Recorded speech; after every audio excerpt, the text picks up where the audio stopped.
I know you're here to talk about Panto, but, there's just one thing we need to clear up first, and that's the whole...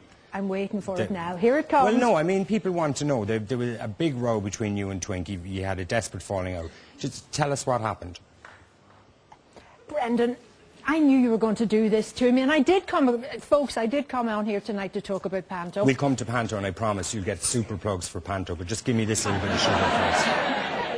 Can I say, first of all, that I must be one of the easiest going people on this planet.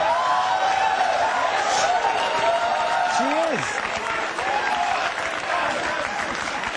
I am. She is, honestly. Listen, you should see the crap I gave her for years, and she put up with it. I am, honestly. I prefer a quiet life. I don't do confrontation, and I like to go in, do a job, do it as best I can, and then go home.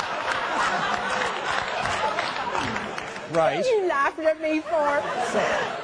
So you were working on Menopause the Musical with Twink. Yes, second last night. Yes, I was. What happened? Second last night, we were in Castlebar, and I was in the hotel talking to Louis Walsh's mother and his sisters. We caught up for a few years of gossip, and I'm sitting there, and eventually went to bed about 1 o'clock in the morning. And I went into the room. I opened up the window. I'd slap him in a minute. Is he yours? Does he belong to you? Anyway, I walked into the room, opened the window, and I could hear voices. And I knew it was the girls. And I got the makeup off, got into bed, and I was sitting up in the bed, and then I heard my name being mentioned. And I sort of went, oh, hello. And the name went from being Linda Martin to a word beginning with C. And I'm taking it the word wasn't classy. No. And approximately an hour and a half later, I'm in an awful state, and I'm hearing the voices. An hour and a half. An hour and a half. And I honest to God, listen, this is the gospel. An hour and a half from one person, all about you. One person about me. I was useless. I had deep-rooted emotional problems. I couldn't sing. I shouldn't have been in this production.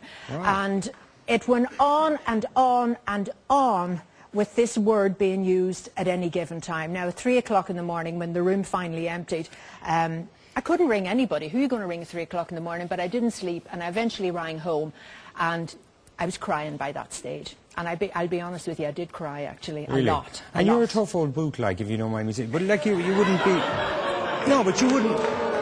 I know, I mean that in a nice way. You wouldn't be easily made cry, like you're around the business a long time. No, and it's a I'm tough not. business No, I'm not. Yeah. Not in the professional sense. I'd be tough enough, all right. But I couldn't understand, because you can't go back with somebody 30 years.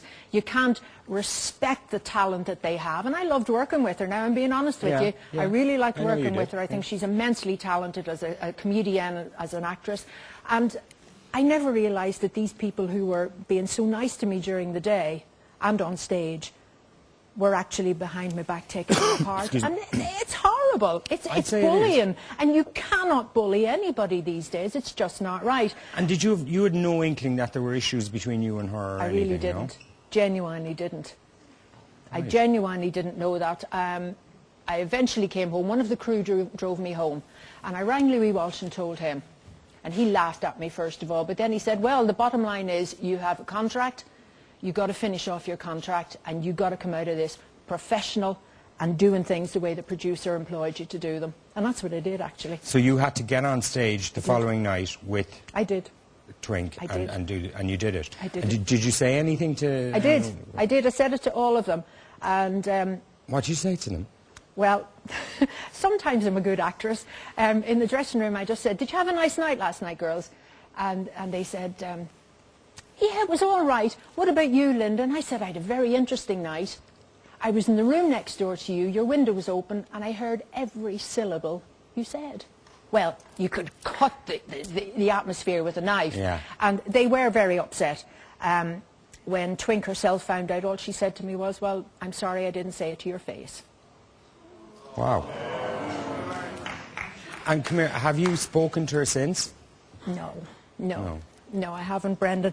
Do you know something? You have to move on. We have to be adult. We have to be professional, and we move on. I forgive. Of course I forgive, because, you know, there may have been circumstances that led her to it. But I can't forget those words. And as you said at the beginning, I am quite tough, actually, you know. Yeah. But, and I can take stick. You gave me stick for years, and I took every bit of it. But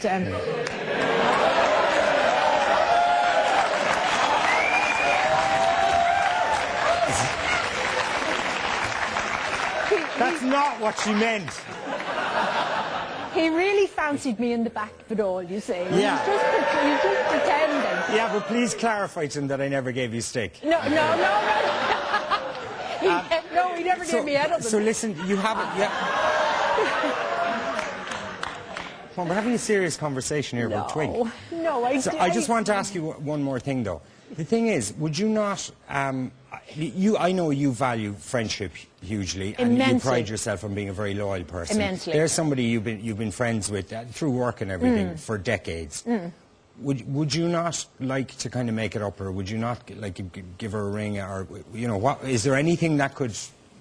I won't be rude.